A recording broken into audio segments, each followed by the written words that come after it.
There is a chance that Ted Cruz might bring about what could effectively be the end of the United States of America as we know it.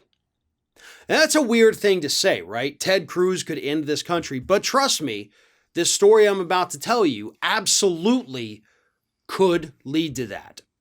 And this story begins with a story we covered a few months ago. And that was that Ted Cruz won a major legal victory at a lower court level, saying that candidates can now reimburse any amount of money that they lend to their campaign. The cap previously was $250,000, but Ted Cruz had lent his campaign in 2018 way more than $250,000. And so he said, oh, hell no, I want all my money back. And the court said, yeah, sure, okay, you can get it all back. We'll get rid of the cap. But that was at the lower court. The Federal Elections Commission decided to appeal that ruling. And this week, the United States Supreme Court said, yeah, we'll hear the case. So bang up job there, FEC, by the way. I know you lost this one at the lower level, but trust me, this is one you should have just left there. Because we have seen how most of the members on this Supreme Court rule on campaign finance issues.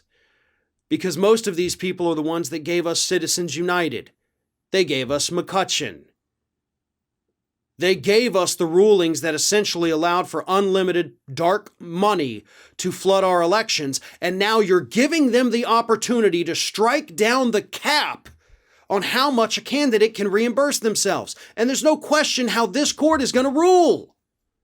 The cap is going to be gone. So what that means is it's going to open up the floodgates for millionaires and billionaires to run for office, to lend themselves ungodly amounts of money, and then they can just pay themselves back all of it with the campaign.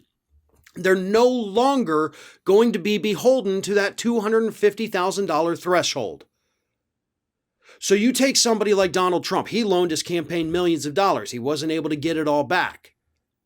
How dangerous is that man going to be when he can loan himself $500 million and then pay himself $500 million back? Or what about Jeff Bezos? What about Mark Zuckerberg? Zuckerberg seems to have political ambitions. We're going to force out non-millionaires from the political process with this decision. That's what's so terrifying about it. And when I say bring about the end of the United States, that's what I'm talking about. Because yes, I know most members of Congress are already millionaires. But there's a lot more wealthy people out there that would love to have just a little bit of power. They just don't want to give up their money to do it. And now they wouldn't have to. So thanks, Ted Cruz. When this ruling comes down the pipeline from the Supreme Court, it's going to be because of him. And of course, the fools at the FEC who couldn't do, just let sleeping dogs lie with this one. You lost, suck it up, move on. Don't let the Supreme Court get their hands on it and make it the law of the land. And yes, I guess it probably was inevitable. But you didn't have to force it now. You did. And I don't like where we're heading. Thanks for watching, and don't forget to like, comment, share, and most importantly, subscribe to our channel for fresh content 7 days a week.